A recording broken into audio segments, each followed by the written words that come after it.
ये है IdeaPad का एक गेमिंग लैपटॉप जिसे मैंने कुछ दिन पहले ही ऑर्डर किया था और अभी जस्ट रिसीव हुआ है। बारिश का मौसम है तो भीगते हुए प्रोडक्ट आया है। तो दिखाता हूँ किस तरीके का ये देखने को मिलता है और कितने में मैंने बाय किया है। पूरा डिटेल इस लैपटॉप के बारे में मिल जाएगा। जस्ट एक अनबॉक्सिंग और फर्स्ट इंप्रेशन होने वाला है। बाकी लॉन्ग टाइम बाद में टेस्टिंग के बाद आपको इसका पूरा डिटेल दे दूंगा। मैंने अपने ओल्ड लैपटॉप को अपग्रेड किया है और पहले वाला भी मेरा जो था वो लेनोवो का ही IdeaPad था। कई सारे वीडियो में आपने उसे चेक किया होगा। तो फिलहाल इसे करते हैं अनबॉक्स और देखते हैं कि क्या कुछ यहाँ पे निकल के आता है। यहाँ पे बाकी डिटेल्स वगैरह देखने को मिल जाता है। तो नॉर्मल सा ब्लेड और इसे बाहर निकाला, कुछ इस तरीके से हमें पैकिंग देखने को मिल जाएगा जो कि आप देख सकते हो। यहाँ पे साइड में हमें जो नज़र आता है वो है इसका चार्जर केबल और अंदर देखने को मिल जाता है इसका एक पन्नी। फिर से काफ़ी बड़ा चार्जर है और आप देख सकते हो गेमिंग का जो रहता है मैक्सिमम मैंने Asus का पहले सेलेक्ट किया था तो उसका प्राइस काफ़ी ज़्यादा बढ़ गया और डाउन ही नहीं हो रहा था। तो फिर से मैंने Lenovo का लिया क्योंकि मेरा पहले वाला भी Lenovo का था और ये 135 वाट यहाँ पे लिखा हुआ मिल जाता है। यहाँ पे कनेक्टर है और ये इसका कोड है चार्जिंग का जो कि आप देख सकते हो डिफरेंट टाइप का हमें यहाँ पे कोड देखने को मिल जाता है जो कि अलग है बाकी से। तो इन्हें साइड में करते हैं और अब हम अपने लैपटॉप को बाहर निकाल लेते हैं। ठीक है, यहाँ पे कुछ डॉक्यूमेंट्स वगैरह देखने को मिलेगा। इसके अलावा इसमें बॉक्स में कुछ हमें देखने को नहीं मिलता तो इसे भी साइड में हम कर देते हैं। और ये इसके कुछ डिटेल्स है, मैनुअल गाइड्स वगैरह है, सेटअप्स वगैरह का और विंडो 10 यहाँ पे इंक्लूड मिल जाता है। तो डॉस पे नहीं है। मेरा फर्स्ट वाला जो लैपटॉप था वो डॉस के साथ आया था बट अब जितने भी गेमिंग टाइप के लैपटॉप होते हैं उनमें इंक्लूड हमें मिलता है। अरे वारंटी डिटेल्स वगैरह है तो इसे भी हम साइड में कर देते हैं। और ये है हमारा फाइनल लैपटॉप जो कि काफ़ी अच्छे खासे पैकिंग के साथ मिला था और इसे मैंने अमेजन से बाई किया है क्योंकि फ्लिपकार्ट का सर्विस मुझे उतना खास अच्छा नहीं लगता है और साथ ही साथ वहाँ पे EMI वगैरह होता नहीं है। तो जो कुछ मैं अधिकतर बाई करता हूँ EMI पे ही रहता है। तो ये भी टाइप उसी टाइप का है और ये हमारा फाइनल प्रोडक्ट निकल के आता है बाहर। और यहाँ पे भी एक आपको मिल जाता है, सेफ्टी के लिए दिया गया और एक और कार्ड है यहाँ पे वारंटी वगैरह का है, सर्विसेज वगैरह के लिए। तो इसे हम बाद में चेक करेंगे क्या है क्या नहीं। तो अभी फ़िलहाल इसे है जो ओपन कर लेते हैं। यहाँ पे लिखा हुआ मिल जाता है IdeaPad गेमिंग जो कि आप यहाँ पे देख सकते हो। तो ये आ चुका है हमारा लैपटॉप जिसे मैंने अनबॉक्स कर लिया और करीब 5 दिनों से यूज भी कर रहा हूँ। और यहाँ पे मैंने सेट कर रखा है कि जैसे मैं शट ऑन करूँ और ये रीस्टार्ट हो जाए यानी ऑन हो जाए। अभी फ़िलहाल मैं चार्जिंग पे कनेक्ट कर लेता हूँ क्योंकि चार्ज है नहीं पूरा और माउस को भी अटैच कर लेते हैं और फिलहाल मैं इसे अनलॉक कर लेता हूँ। तो यहाँ पे ये ऑन हो चुका है और इसके साथ मुझे देखने को मिल जाता है बहुत कमाल का फीचर्स जो कि है विंटेज, जिसकी हेल्प से आप इसके लैपटॉप के परफॉर्मेंस और बाकी अदर चीज़ों को कस्टमाइज़ कर सकते हो, ऑप्टिमाइज़ कर सकते हो और एक काफ़ी बूस्टेड परफॉर्मेंस आप ले सकते हो अगर आपको गेमिंग करना है या फिर आपको यहाँ पे वीडियो एडिटिंग वगैरह करना है। क्योंकि मैंने स्पेशली जो एडिटिंग के पर्पज़ से लिया है क्योंकि मेरे पास ऑलरेडी IdeaPad था जिसमें 2GB रैम जो कि आप काफ़ी टाइम पहले से देख रहे थे। 2GB रैम नहीं, 2GB का ग्राफिक्स का, ठीक है, वो भी 8GB के रैम के साथ ही था। बट मूड था अपग्रेड करने का, इसलिए मैंने ये IdeaPad का गेमिंग लैपटॉप लिया है। इसके पहले मैंने Asus सेलेक्ट किया था बट उसका प्राइस हाइप हो गया और वो गिरा ही नहीं तो मैंने उसे इग्नोर कर दिया और इसे बाई कर लिया क्योंकि पहले भी सही था और मेरा अच्छे से काम कर रहा है। तो इसलिए मैंने दोबारा Lenovo के ऊपर ही ट्रस्ट करना सही समझा।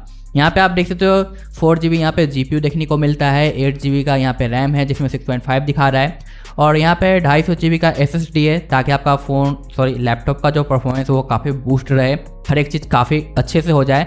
और बाकी एक्स्ट्रा डेटा वगैरह स्टोर करने के लिए यहाँ पे HDD दिया गया है 1TB का जिसमें मैंने अपने सारे फाइलें डाल दिए और लैपटॉप का, जिसकी वजह से यहाँ पे फुल दिखा रहा है। यहाँ पे परफॉर्मेंस को आप अपने मर्जी के अनुसार ऑप्टिमाइज कर सकते हो जो कि काफ़ी अच्छा ऑप्शन दिया गया है। तभी मैं बैलेंस मोड पे ही यहाँ पे यूज कर रहा हूँ और ऑटोमेटिक स्विच का ऑप्शन ऑन कर दिया है ताकि ये जब ज़रूरत हो स्विच हो जाए।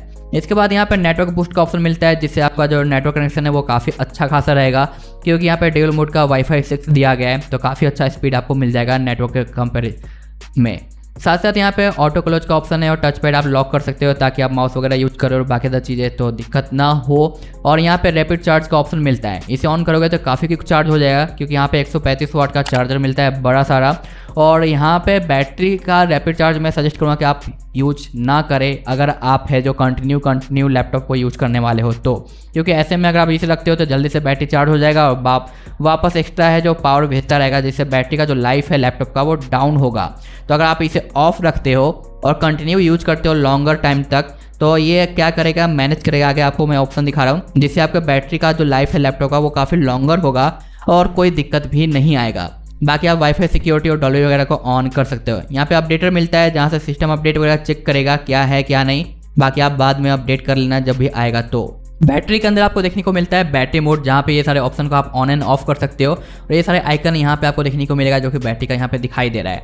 नीचे आपको देखने को मिलता है रैपिड चार्ज, जो कि मैंने अभी आपको शो किया था। तो इन दोनों में से किसी एक ऑप्शन को यूज कर सकते हो। तो ये जो सेकेंड ऑप्शन है मैं यूज करता हूँ, क्योंकि ये हेल्प करता है आपके बैटरी को 50 से 60 तक के बीच में ही रखेगा। इससे आगे चार्ज होने नहीं देगा और जब कंप्लीट चार्ज नहीं होगा तो बैटरी का जो रिसाइकल है वो कंप्लीट नहीं होगा, जिससे लॉन्ग लाइफ रहेगा और जो भी आप यूज कर रहे हो ना उसे जो डायरेक्ट पावर मिलेगा चार्जर से और आप यूज कर पाओगे। तो ये काफ़ी अच्छा ऑप्शन आपको मिल जाता है, जिससे आपका लैपटॉप का जो बैटरी लाइफ है वो काफ़ी ज़्यादा इंप्रूव होगा। तो मैं इसे ज़्यादा यूज करता हूँ। और रैपिड चार्ज कभी कहीं आपको लैपटॉप को कैरी करके बाहर लेके जाना है तो उस समय आप इसे फुल चार्ज करके लेके जा सकते हो।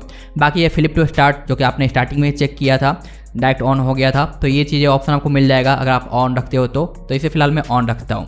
उसके बाद यहाँ पे बैटरी सेटिंग्स वगैरह तो मैंने आपको दिखा दिया। बैक चलते हैं तो यहाँ पे आपको देखने को मिल जाता है मीडिया के अंदर भी कई सारे ऑप्शन है। आई केयर का ऑप्शन मिलता है, कैमरे का ऑप्शन मिलता है जहाँ से आप कैमरे को ब्लॉक कर सकते हो अगर आप यूज नहीं करते तो। और इसके साथ जो कैमरा मिलता है वो 720p रेजोल्यूशन का एक नॉर्मल सा कैमरा है, नॉर्मल वीडियो कॉलिंग वगैरह के लिए। तो कोई अच्छा सा आपको रेजोल्यूशन देखने को नहीं मिलेगा। तो कैमरा का आपको यहाँ पे मेंटेन देखने को मिलता है ब्लॉक का। और यहाँ पे एक बटन भी दिया गया है जो कि स्लाइडर के रूप में कैमरे को लॉक करने के लिए।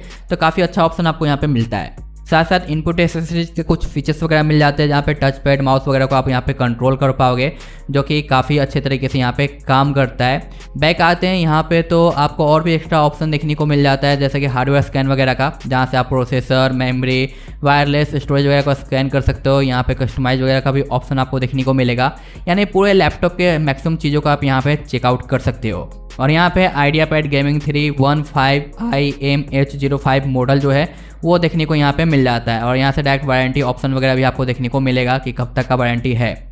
और इस लैपटॉप के साथ 1 मंथ का गेमिंग पास मिलता है 100 गेम्स के लिए, जो कि Xbox का है। बाकी आप चाहो तो सब्सक्रिप्शन उनका कंटिन्यू रख सकते हो, उसके बाद आपको पे करना पड़ेगा।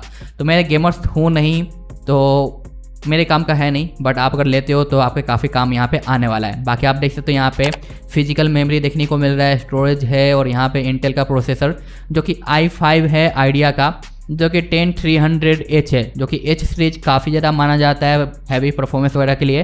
तो H सीरीज का यहाँ पे लगा हुआ है, जो कि काफ़ी काम आने वाला है मेरे, क्योंकि भाई यहाँ पे काम करना है, मेरे को एडिटिंग वगैरह का सीखना है, तो उसके लिए मैंने इसे बाय किया है। बाकी यहाँ पे मॉडल्स वगैरह देखने को मिल जाता है। तो टोटल चीज़ आप यहाँ पे मैनेज कर पाओगे, जो कि मुझे काफ़ी ज़्यादा सही ऑप्शन लगा है। बाकी यहाँ पे डॉल्बी का भी आपको आउटपुट मिल जाता है, तो वो भी मैं आपको शो कर देता हूँ कि कैसा देखने को मिलता है। तो ये रहा हमारा डॉल्बी, जो कि डिफ़ॉल्ट है यहाँ पे मूवी, म्यूजिक, गेम और यहाँ जो कि आप कंट्रोल यहाँ पे कर पाओगे। एक बार मैं आपको दिखा देता हूँ जहाँ से मैंने बाय किया है। तो ये है अमेजन का लिंक, जहाँ पे आप पूरा डिटेल्स वगैरह चेकआउट कर सकते हो। और ये प्राइस देखने को मिल जाता है। भाई थोड़ा सा प्राइस डाउन हो गया है, जब मैंने बाय किया था थोड़ा सा ज़्यादा था तो मुझे महंगा पड़ गया।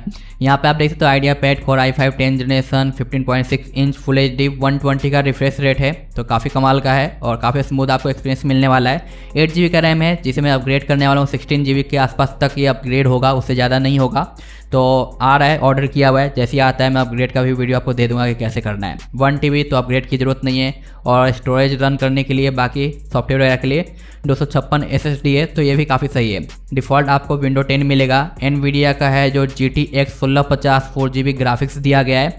तो इसका एक और वेरिएंट आता है जो कि TI का है, जो TI काफ़ी अच्छा खासा है, बट वहाँ पे प्राइस भी थोड़ा बढ़ जाता है, तो ज़्यादा बजट था नहीं, तो इसलिए मैंने 1650 नॉर्मल वाला ही लिया। इसका वेट 2.2 kg है और ये आपको मॉडल नंबर देखने को मिल जाएगा।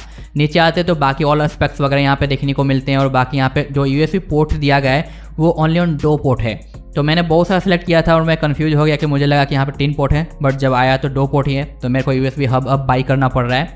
बाकी यहाँ पे आप देख सकते हो जो इंटरफेस है हार्ड ड्राइव का वो PCIe 4 है। और बाकी तो चीज़ें यहाँ पे आप मैनुअली रीड कर सकते हो कि क्या कुछ देखने को मिलता है। और जितना भी मैंने इसे यूज किया है वो काफ़ी अच्छा खासा है। और रही बात बैटरी लाइफ कैसा मिलता है, तो आपको बता दूं कि यहाँ पे आप देख सकते हो स्टैंड बाय दिया गया है जो कि 7 आवर्स और 7.5 आवर्स।